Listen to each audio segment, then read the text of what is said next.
हर खबर पर होगी आपकी पकड़।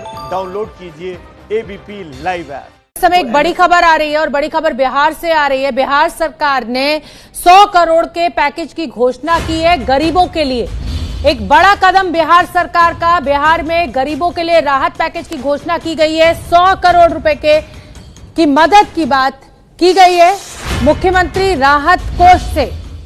तो मुख्यमंत्री राहत कोष से अब गरीबों के लिए एक राहत पैकेज की घोषणा। 100 करोड़ रुपए की मदद इस देशबंदी, इस लॉकडाउन के दौरान गरीबों तक पहुंचाई जाएगी। पंकज झा हमारे राजनीतिक संपादक हमारे साथ जुड़े हुए हैं। पंकज झा, बिहार सरकार ने शुरुआत कर दी है, 100 करोड़ का पैकेज की बात कर रहे हैं गरीबों के लिए, जो बहुत जरूरी है क्योंकि लगातार यही तस्वीरें सामने आ रही हैं कि जो दिहाड़ी मजदूर, रोज कमाने वाले, रोज खाने वाले मजदूर हैं, वो भूखे पेट सो रहे हैं। उनके पास पैसे नहीं है अपने परिवार को पालने के लिए। ऐसे में बड़ी राहत इसकी बहुत जरूरत थी। और आपको याद होगा कल प्रशांत किशोर ने भी मांग की थी इस बात की। पूरे देश के कई जगहों में जो लोग बिहार के हैं, अलग अलग जगहों पर फैक्ट्रियों में काम करने गए थे, वहीं फंसे रह गए हैं, अपने गांव घर लौट नहीं पा रहे हैं, कमाने खाने का कोई उपाय नहीं है। कल जाकर के जब बहुत हल्ला हुआ तो दिल्ली में बिहार का रेजिडेंट कमिश्नर का ऑफिस खोला गया है। वहाँ भी लोगों को खाने पीने का सामान मिलेगा। आप जहाँ जाना चाहते हैं तो उस इलाके की राज्य सरकार से बातचीत करके आपको गांव वापस लौटने का भी इंतजाम किया जाएगा। और आज एक बड़ी बात का ऐलान हुआ, वहां के जो जल संसाधन मंत्री संजय झा हैं, उन्होंने ये जानकारी दी है कि 100 करोड़ रुपए के आर्थिक पैकेज का, जिससे गरीबों की मदद की जा सके, ये ऐलान हुआ, जिसकी बहुत ज़रूरत थी 2-3 दिनों से। आप देखिए मुंबई में जब पुणे से जब ट्रेन चली थी, वो हालत देखी थी ना, वहाँ से लेकर अब तक बिहार के लोग जगह जगह अब भी फंसे हुए हैं। बिल्कुल पंकज झा, और ये भी सच है कि बिहार के जो गरीब तबका है वो रोजी रोटी कमाने के लिए मजदूरी का काम और अन्य प्रदेशों में करता है। ऐसे में अब एक मेरा सवाल फिर आपसे वही है जो मैं अभी रक्षित से भी पूछ रही थी कि ये जो मजदूर है या ये जो गरीब तबका है, इनको कैसे आइडेंटिफाई किया जाएगा? क्योंकि कुछ रजिस्टर्ड है, कुछ अनरजिस्टर्ड है। सरकार के लिए कितना मुश्किल होगा, ये मैं आपसे जानना चाहती हूँ, ताकि मदद जो है वो घर घर तक पहुंचे। ये जो 100 करोड़ रुपए की मदद है ये घर घर तक पहुंचे।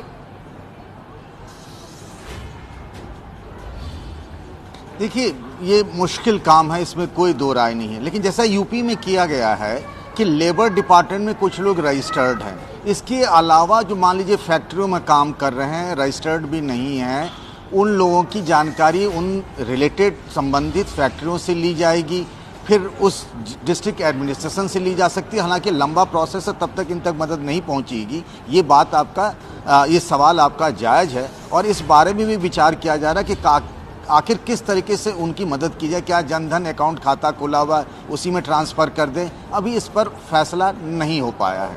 पंकज झा, समस्या तो यही है ना, इतने लोग मुझे ट्विटर पर तस्वीरें खींच कर भेज रहे हैं, आपको भी कई लोग टैग कर रहे हैं, आप भी देख रहे हैं कि हालात बड़े समस्या खड़ी हो गई है इस गरीब तबके के लिए जो रोज कमाता है, रोज खाता है। ठीक है, सरकार एक बड़े राहत पैकेज की घोषणा करने जा रही है 1 लाख करोड़ की। सुनने में भी बहुत अच्छा लग रहा है कि कई सेक्टर्स को राहत मिलेगी, उनको इस मंदी से उबारने की कोशिश होगी, समस्या से उबारने की।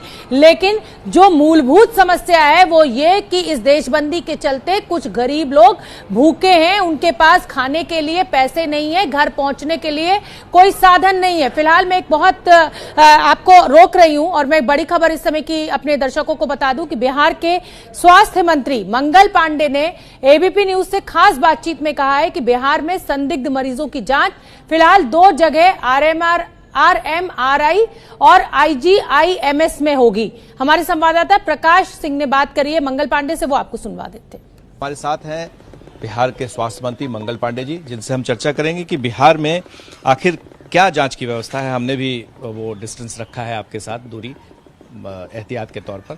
क्या व्यवस्था है, आपने किस तरह से आप सुनिश्चित कर रहे हैं कि जिनको संक्रमण है उन्हें बचाया जा सके, उनकी जांच हो सके? जांच की व्यवस्था बिहार में 3 केंद्रों पर है। पटना के RMRI में जांच हो रहा है, IGIMS में जांच हो रहा है और दरभंगा मेडिकल कॉलेज हॉस्पिटल में कल या परसों से जांच शुरू हो जाएगा। उसकी जो औपचारिकताएं हैं वो लगभग पूरी कर ली गई है, कुछ अंतिम औपचारिकता आजकल में पूरी हो जाएगी। तो 3 केंद्रों पे जांच की व्यवस्था है।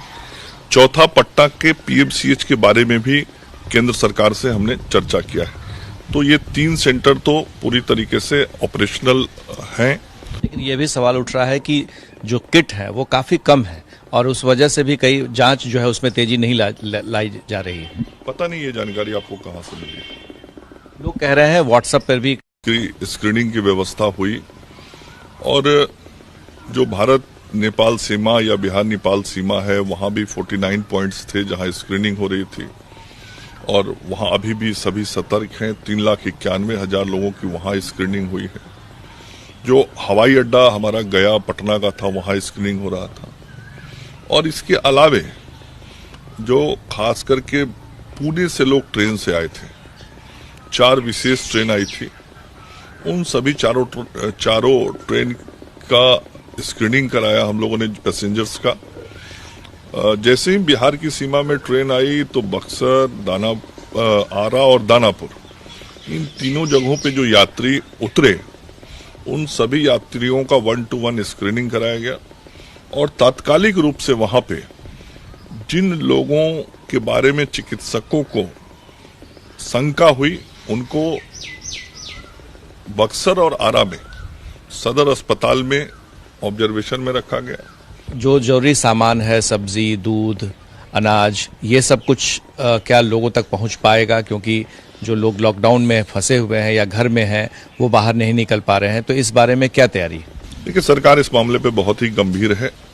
आदरणीय प्रधानमंत्री जी ने जब घोषणा की परसों रात को, तो उस वक्त ही उन्होंने देश की जनता को इस बात का पूरा भरोसा दिलाया था कि आवश्यक सामग्रियों की कमी नहीं होने दी जाएगी और केंद्र और राज्य की सरकार आपसी समन्वय बना के इन सारी चीजों पे सतत निगरानी रख रही है।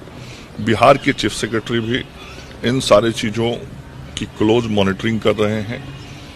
जो अधिकारी हैं उनको आवश्यक दिशा निर्देश दिया जा रहा है और बिहार की सरकार ने भी भरोसा दिया है, हम सब लोग लगातार उसको देख भी रहे हैं कि बिहार की जनता को आवश्यक चीजों की कमी नहीं हो और नहीं होने देंगे। मैं शेखर कपूर लेके आ रहा हूं प्रधानमंत्री सीरीज 2 शनिवार रात 10 बजे।